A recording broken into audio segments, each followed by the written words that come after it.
Hey YouTube, it's your girl Lana. Welcome back to my channel. In today's video, we will be discussing everything you need to know in order to build your emergency fund.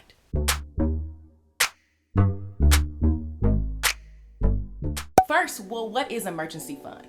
Emergency fund is your protection.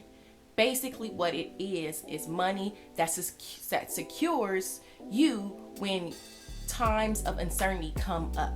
This can be unexpected expenses like car maintenance. We don't know when our car might give out, but we know that that can definitely happen.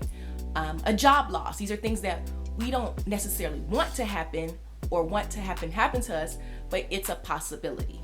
Next question is, how do you know how much you need in your emergency fund? And this is crucial to you and your finances. You have to evaluate how much you think you will need. The average is to have at least 3 to 6 months of your expenses saved up in your emergency fund. In order to determine how much you spend each month, you need to look at your credit card statements, you need to look at your bills, look at how much it costs for your living, shelter, transportation, and add up those numbers all together. So once you figure out that number, then you will multiply it times 3, times 4, times 5, times 6, whichever amount of money you desire. So I'll give you an example. My monthly spending, and this includes pretty much everything I want to do, discretionary spending, all my bills, it was roughly around $2,500. So I rounded up to $2,500 because it was a whole number, easy to work with. Then I multiplied it by 4 because 10,000 seemed like a really solid number. And I thought that was good time for me to, if anything ever happened with my job or any unexpenses came up, that gave me enough time to kind of plan and prepare and try to, increase my income if necessary. So from there, that was what I knew how much I needed to save. I wanted to save $10,000 for my emergency fund. So how do you get to that number, that emergency number? Well, it takes 2 steps. The first step is to save. So pretty much after you pay for your bare necessities, you look for any income that is unaccounted for that you can save. So say your bills are $1,000 a month and you bring in $2,000 each month, then that $1,000 you would look to save that each month. So in order for you to get to 10K, it would take you at least 10 months because you will be saving $1,000 times 10 to get to $10,000. Save money is in your control, right? You can cut back on some of your bills if you can, cell phone, cut back on gas, cut back on your spending, going out money, fun money, going to bars. Those are things that you have in your control to stop that. Because if you stop and limited those things, one, you probably don't need to save as much money in your emergency fund, right? Because you're just getting to the bare necessities, and you can save that extra money and put that towards your emergency fund. The second thing you need to do is actually increase or earn more money. Now this is what's going to allow you to complete your goal faster. This is when the side hustles, the overtime, anything you can do, extra shifts you can pick up, this is what's going to allow you to add to your emergency fund a lot faster. The reason why earning more I would prioritize of the two is because earning more doesn't have a ceiling. You can only save so much with your bills and your expenses, right?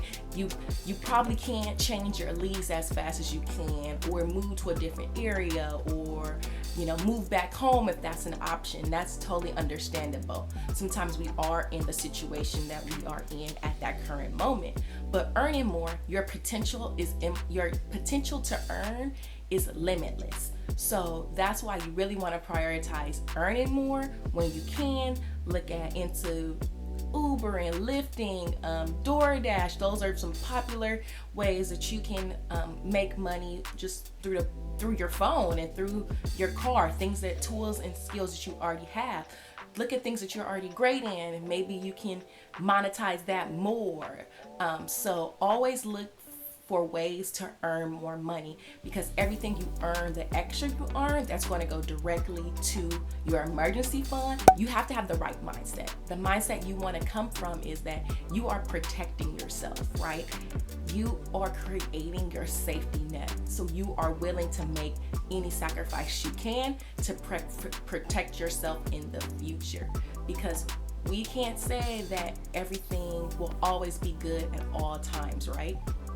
But at the same time, we know that what we can do is prepare for when those times are not certain, like we all are experiencing now at this current moment with this pandemic. Congratulate yourself for the little steps. You might want to get to that 6 months, but hey, you made it to that 3, and that's something more. That's more than what you had 3 months, a year prior to. So be easy on yourself. Don't be so hard on yourself. And even if it takes you longer than you expected, because you might have months where things come up, that is okay. But at the end of the day, you still have 1 month, and that's better than 0. And then you got to 2 months, and you got to 3 months. So keep building on that rather than not what you don't have to the goal you're trying to work for. So where can you put your emergency fund? Well, first, where you don't want to put your money, your emergency fund, is anywhere connected to your online check-ins account, because if you can easily transfer from your savings to your online check-in, you're going to always spend the money because you always see it and you interact with that debit card, that bank account every day. So you want to avoid that. So you definitely, if you don't have another bank account, this is an opportunity to get one. I recommend high yield online savings accounts. I currently have one with Wealthfront, Capital One. I've had Ally. So there's a lot of different bank options that you can use. You can just find which one works for you. With everything going with our current pandemic, this is a time for me. I'm evaluating my emergency fund. I have the 10K, but I want to kind of push myself now to get to that 6 months. So during this time, I'm actually focusing to increase that to about 15K. Make sure to like, comment, and subscribe to this video, and let me know how you are planning to build out your emergency fund. If you already have an emergency fund, if you want to grow on your emergency fund, let me know in this comment section below, and don't forget to like and subscribe to this video.